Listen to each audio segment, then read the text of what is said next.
This is Joke Silva.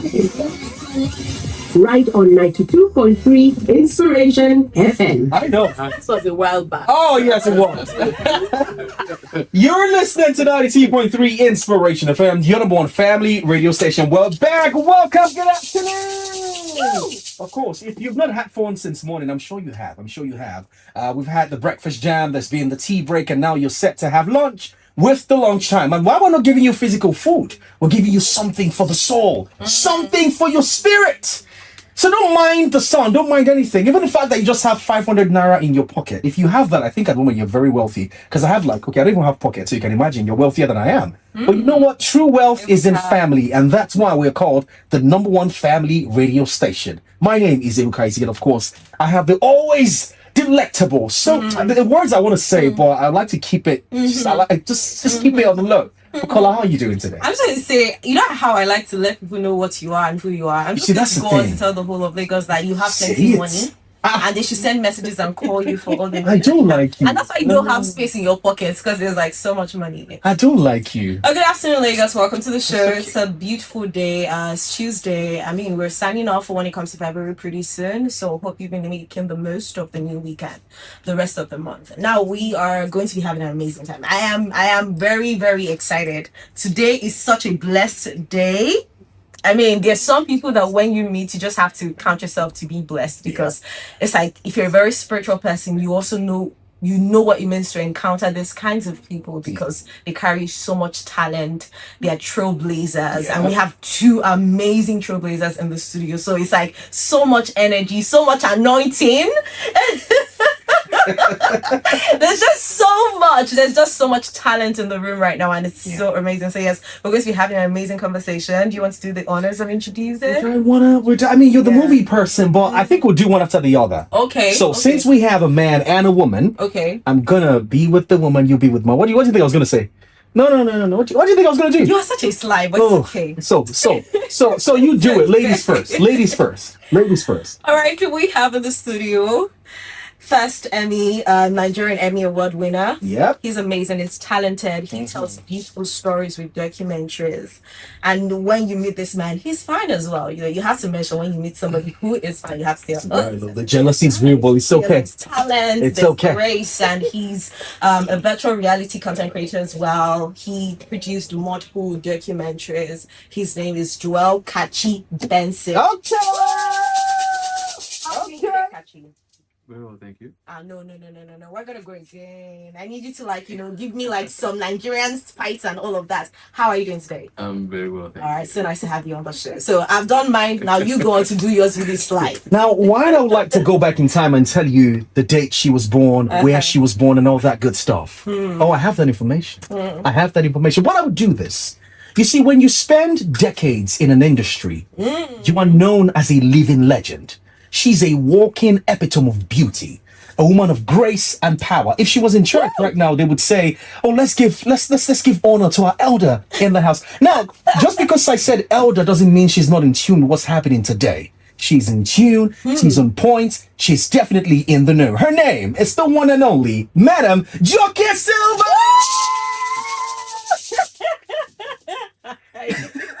I'm sure you did not expect this.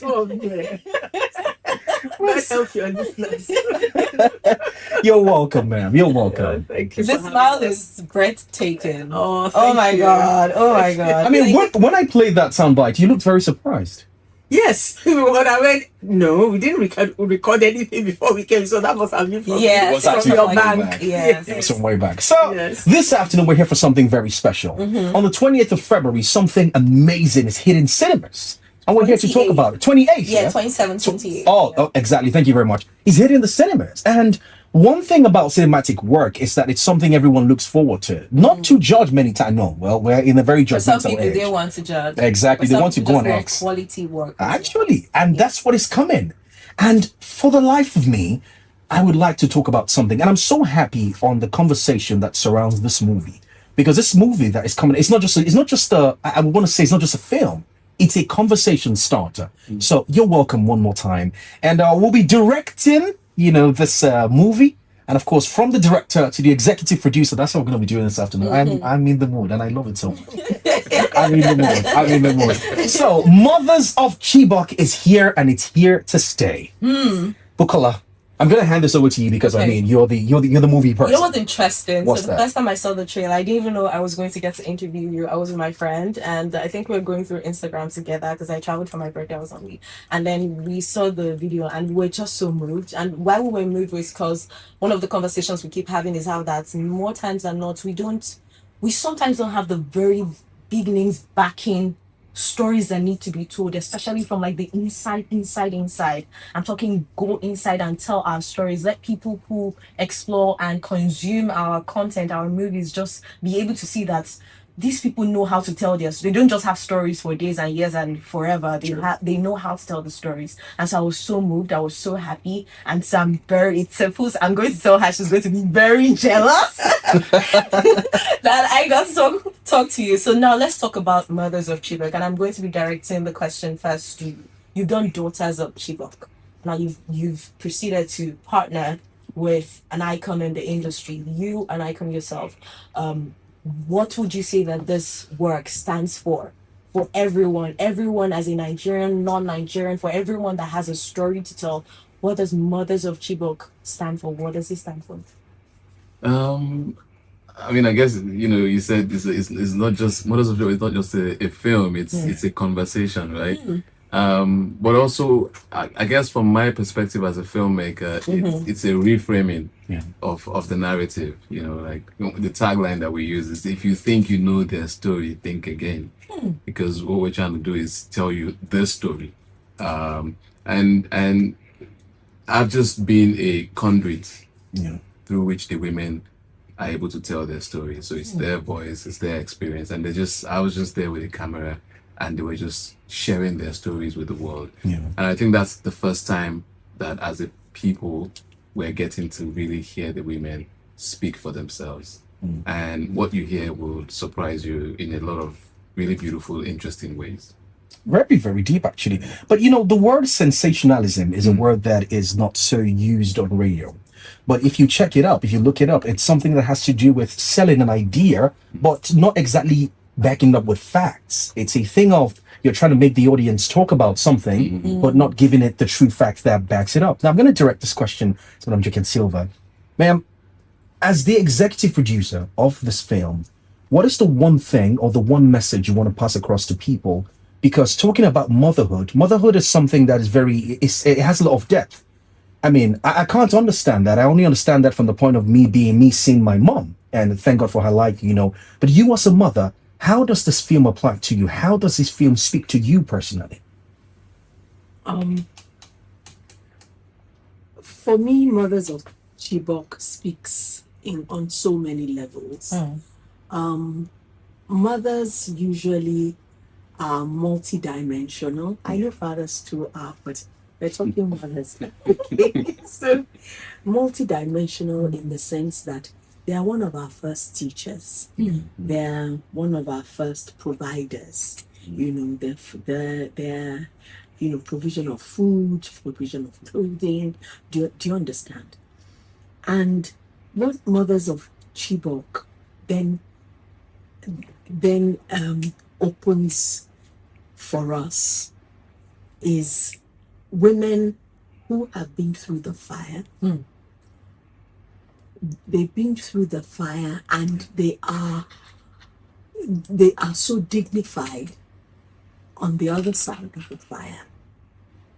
The fire may still be there, but on the other side of the fire, you see them in their natural environment and the dignity with which they continue to live, knowing that they have other children that they need to nurture,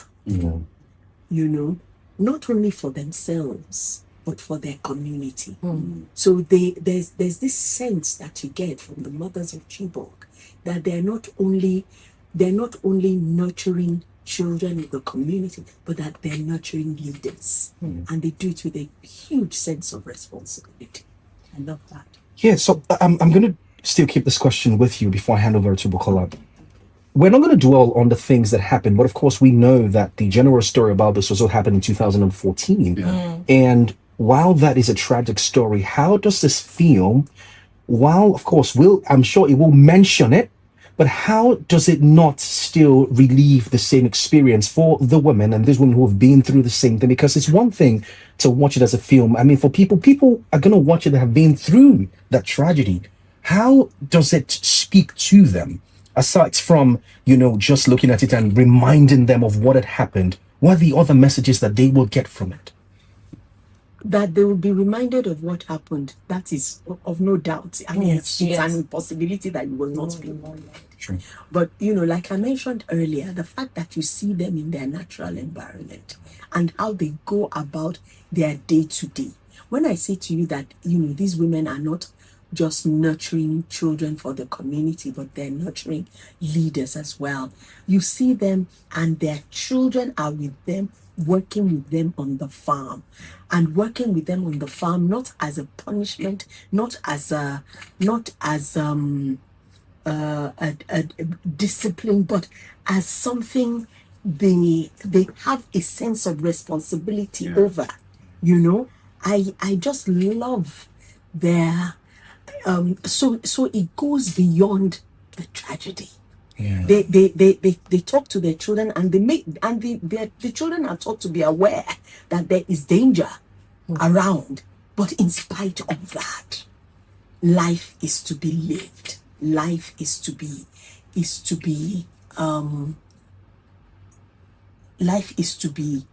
I guess for want of a better word, life is to be inhabited.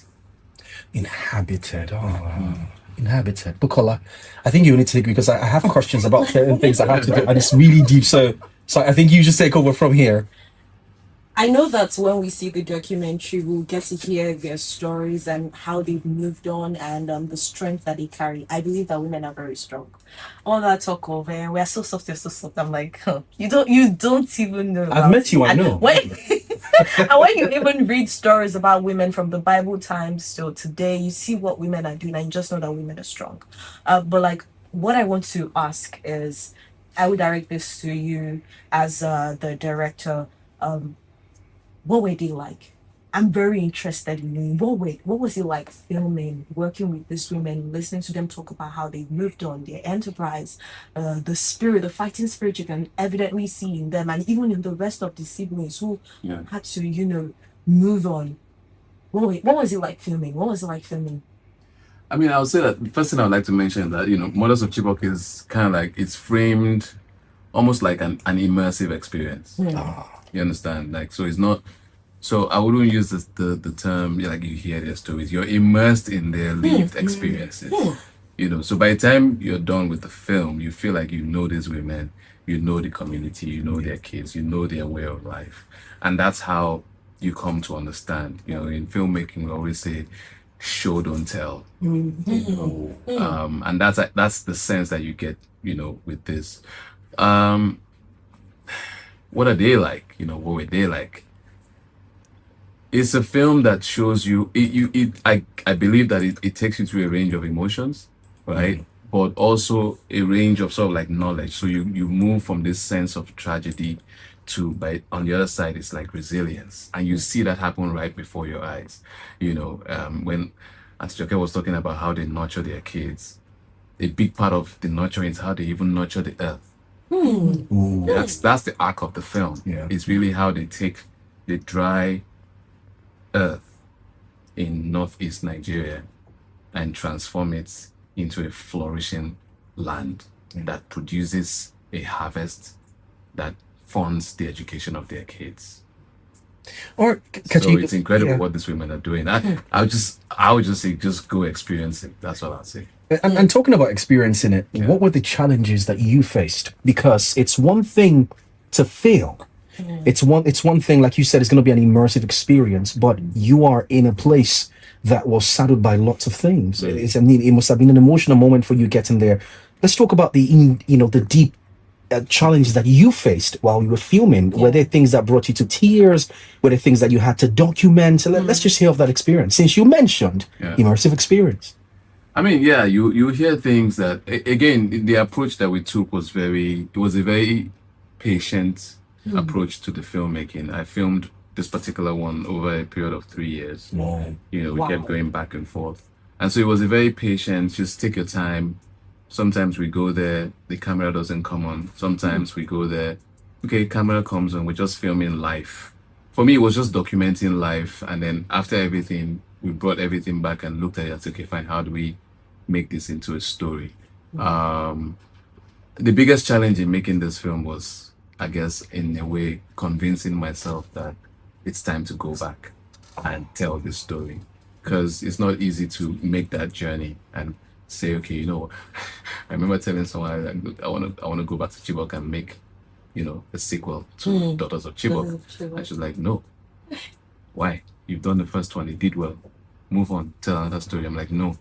The first story was a knee-jerk reaction to the grief that I was confronted with. Yeah.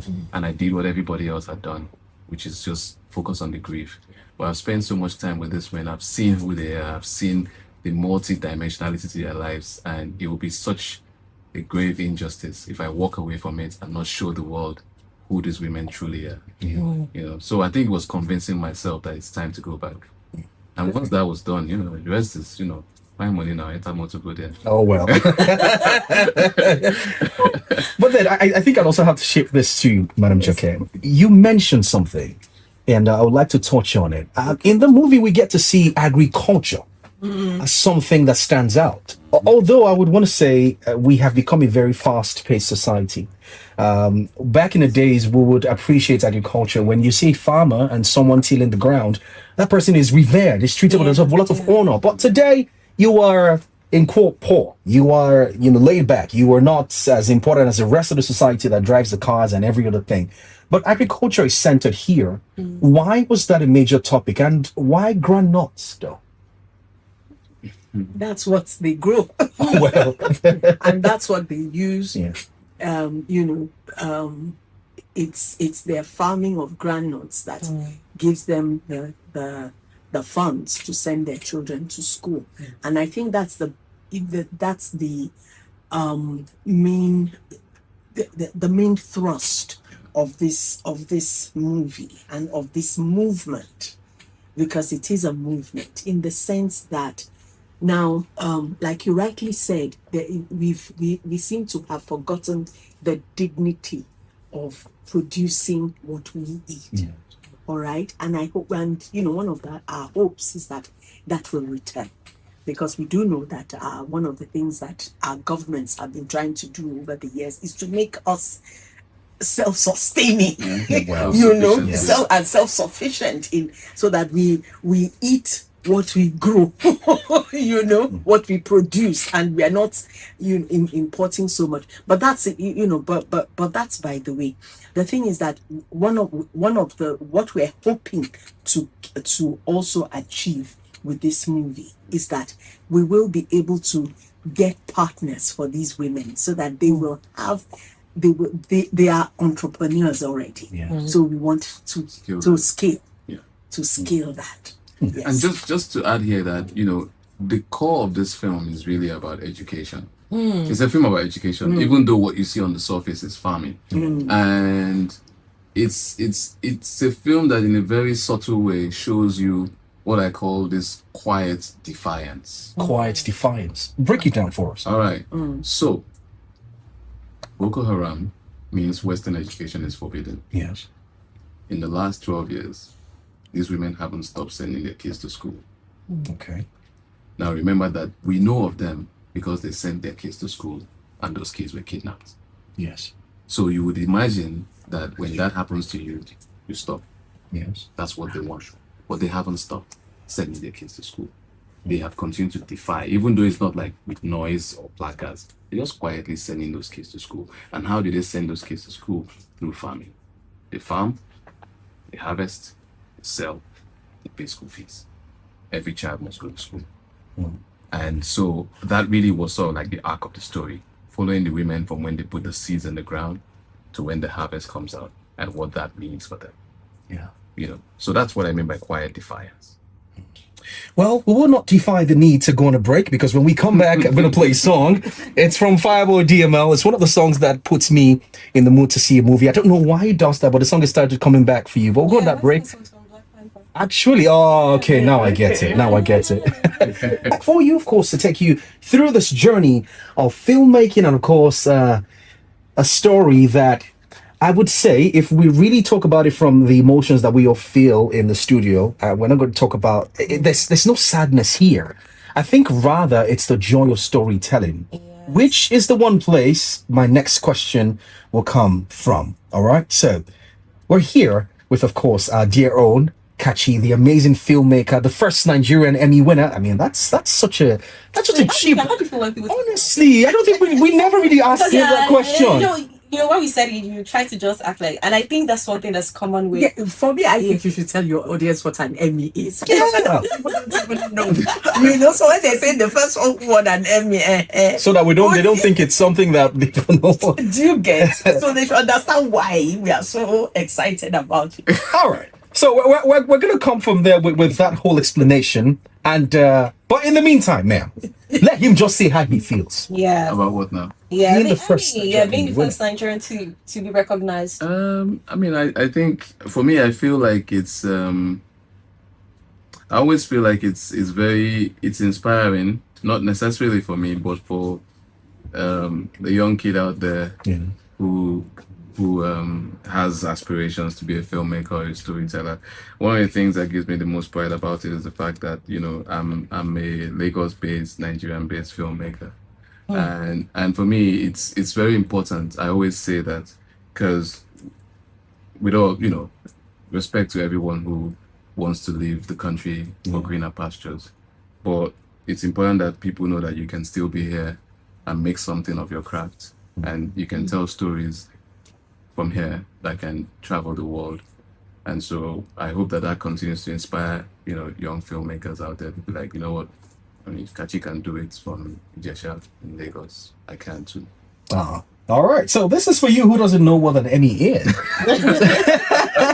Well, it's just awarding people, individuals who have excellently done their due diligence when it comes to television, when it comes to movies, and of course filmmaking. And from one multiple award winner, I'm going to put multiple there because there's more to come, to another one, we have Madam Joke Silva in the building. And of course, Mothers of Chibok is right here, ready on the 28th of February. You have to be there and see. Okay, 27th. Oh, thank you very much for that correction. 27th. I don't know what's my attachment to 28th. I think it's because it's the end. The premiere is on It's the because you 28th. want to go. That's why you're The premiere is on the 28th. That's why. The 27th, it's released It's in the cinema. in the cinemas in Nigeria Nigeria and and Ghana. So this is my cue that I must be at that premiere. No matter what happens, I must be there. Yes. We've now talked about it, and like we said off air, there are many more questions to be asked about this one. I think the audience listening, you would have to be there on the 27th and see it for yourself, so that we don't give you a mental picture of what is going to happen. You have to, with anticipation, go there and see what is meant to be seen. But let's get into the topic of cinema. Cinema has a role to play in the nation. Economically, it's there. It's where messages are passed. But when we look at it, I think I'm going to stick with Madam Joke Silva on this one. Aside from just passing information, the cinema, I'm feeling, I just have a real weird feeling that this could have also been a stage play. I don't know why I'm thinking about it, but that's just putting seeds there. But what role does the cinema have to do with this movie, apart from just passing information? Because people will come on the 27th to sit down and they're going to pay for a movie ticket to say, oh, I want to enjoy this. What role does the screen right there have to play, apart from just showing somebody a movie? One of the beauties of cinema is that it travels easily. Yes, that's something. It travels easily, and a lot of the times, you know, when it's in the hands of a good craftsman, he helps you to show which angle to look at next. With theater, what tends to happen with theater is that you are looking at you can see so many things all at once. What the cinema does is that it's shaping the story in such a way and focusing you in a particular direction as it moves along. Yeah. So those two things. Can Mother of Chibok be on stage? Definitely. We can be on stage in a written differently. Yeah. Written differently. This like Kachi said, is an immersive experience. And because it travels easily, when you get films that are made of the kind of quality that Mothers of Chibok is, what it says to the rest of the world about your people is so important. You are not going there making statements about these are the kind of people we are. They just need to see it. They see the quality of the work, all right, and they see the subject matter, and it gives them a paradigm shift. There's nobody who can watch Mothers of Chibok and tell you that you come from a shithole country. They can't. Yeah. It's not possible. Even though it's a narrative that is quickly embraced, because every country in the world has a narrative that can be detrimental. Okay, every country has their challenges, but the way they tell their stories gives you an idea.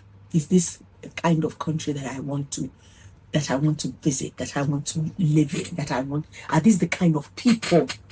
Because a country is made of people. Are these the kind of people I would love to associate with? When you see a Mothers of Chibok, you say, yeah. I believe this because from a mother, speaking about mothers, if I was saying what she was saying, I don't think you'd probably take me from the. I mean, I'm a presenter, so I do this every other time. but this could never not have been said better. But let's bring it to Kachi now because we're at the closing stages of this conversation. Now, you were the filmmaker. You were the one that viewed the world of Chibok. I would want to say it's the world of Chibok because when you have such an incident happen, it becomes a place where people, which I feel like very soon when the land is settled, should be a tourist center. It's going to be to us a story of how we came back from something that was meant to kill us, but we came back stronger. But from that lens now, what do you think the audience when coming to the cinemas on the 27th will view from your lens? I mean, one of the first things that I'm really happy about is the fact that this is the first time a documentary will be distributed. Absolutely. In Nigeria on this scale. I think that as Nigerians, we should have a wider range of options in the theaters. And so I hope this sparks something and we can see many more stories like this. With Mothers of Chibok, I said it earlier, it's an immersive experience. It puts you in this place and you meet these people and it's like a window into their world. Yeah. And we all watch films for different reasons. Sometimes it's just to entertain ourselves. Sometimes it's to be informed. Sometimes it's to be educated. Sometimes it's for reflection, for conversation. I hope that the film does a bit of everything. You will think that, there are very many moments and Joke can tell you that where people just crack up in the film, just wow, I'm looking forward to some comedy, and it just shows you how amazing these women are. Like they live a life that still has humor in it, in spite of everything that they've been through. And that's a story of us, really, even as Nigerians. Some people would say, like, should we even be here as a people, as a nation, in spite of everything that we've been through, right? So I would say go out there, watch it, and form your opinion. I've done my bit as a filmmaker. I've told the story of these women with dignity. I've shown them through this lens of resilience and courage and hope. Go and make of it what you will. Now to wrap this up, right? I'll be directing this to you. Next month, is for celebrating women. Yeah. And this, from everything you've said, even before seeing this, we can tell that this documentary talks properly about the strength of women, the entrepreneur spirit, how that they have resilience and all of those things. So how would you say that mothers and women specifically, young ladies, even for the Gen Z, I'm Gen Z as well, the Gen Z generation would be able to draw knowledge, wisdom, direction from this documentary? From many levels, but I would say that they will meet in the Mothers of Chibok, one of the mothers who became a mother after she was abducted, and she came back with a child that she loves. All right, and that's all I'll say, because I agree with Kachi. Come and watch it, and then make of it what you know. But I think that is one character that they will so resonate with, that they will so, they will resonate with that character, and then we can have the conversation afterwards. Yes.